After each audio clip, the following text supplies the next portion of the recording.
This is Jocko Podcast number 6 with Echo Charles and me, Jocko Willink. Time to get back to the books. Last time I read some letters, and today we're going back to the books. And actually, this one is kind of hard pressed, or it's a stretch to call this a book. Today I've given some pretty the last 100 yards is a very rare piece of literature, if you could even call it that. Same with battle leadership. That's pretty rare. Now that one can be found on the internet. About Face was a pretty popular book, but this one tonight we're going with something that many people have heard of, or at a minimum, you've heard of Napoleon. Right? Military leader. Yeah. But what's interesting about this, and what's almost makes it cheating from my perspective, for me, is that these are maxims. These are already parsed down and put into a format that's very easy to understand. The work has already been done. And I'll tell you, it is hard for me to find books or pieces of information to do this with. And part of the reason is I'm looking for something very specific, right? And it's not, there's tons of great books about war, and they are about war. They're about what happened and how the war happened, and what tactics were used, and what unit moved where, and how many people they killed, and how many maneuvers they did. And so that's very interesting, and there's definitely lessons to be learned from that. And there is knowledge, and there's knowledge inside of tactics. The most common one is, like, if you talk about the flank, which is the most common tactic, is if you're assaulting a target, you go straight on, and that's a frontal assault. But then what you want to do is you want to swing around the outside and hit them from where they're not protecting themselves. So that's a tactic that can be applied to, anything. It can be applied to a debate. It can be applied to jiu-jitsu. It can be applied to business situations where, you want to hit your competition where they aren't expecting it. So that's a flank. So there is knowledge to be gained from tactics for sure. But what I am always more interested in is the leadership and the human psychology, and that's why I love battle leadership, because that first chapter is battlefield psychology.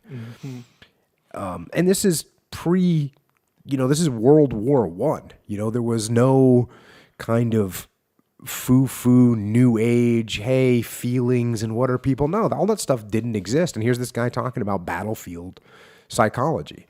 But that's what I'm always interested in. That's what I want to explore. That's what I want to learn about. That's what I want to compare my experiences to.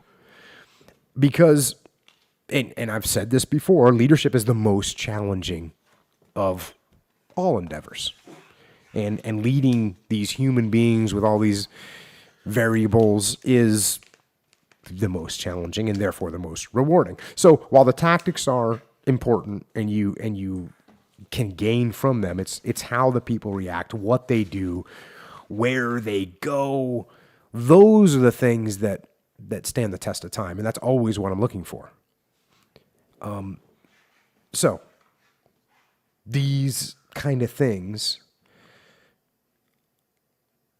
are the things that allow you as a leader of other people to look at those examples and learn from them and gain from them. And there will be little changes and little adjustments, and you can see that there's changes over time, but the basic principles, no matter when, you can always learn from them.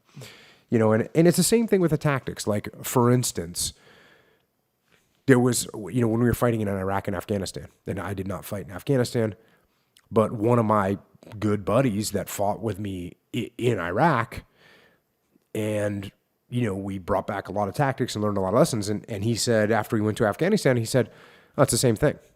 And people would say, it's not, it's a totally different war. And he fought in both. And he says, yeah, Iraq, where we were in Ramadi, he goes in Ramadi, and in Iraq, it's streets and buildings. And, you get the elevated positions on the buildings, and then you've got control over the streets. And he goes in Afghanistan, it's valleys and hills. And, you get the elevated position on the hills. And it's pretty much this, the same thing. Are there differences? Absolutely. Yeah. But I'm saying the basic principles that he learned, he was able to apply. And again, not that I don't always keep an open mind that things can change and unexpected things will happen. But that's sort of where, what I'm always looking for. So that's why there's a lot of war books that I love to read, but I don't take away the same types of lessons that I want to talk to people about or that I think people want to talk to about. It'd be a different program. It would be a different program, and maybe we should do a program that's aimed at military people that are concerned about tactics, because that is definitely something that I kind of worship tactics. I love tactics. I love talking about tactics, but for normal people and for military leaders, learning about how people react is, to me, kind of what's important and what I like to explore. Right.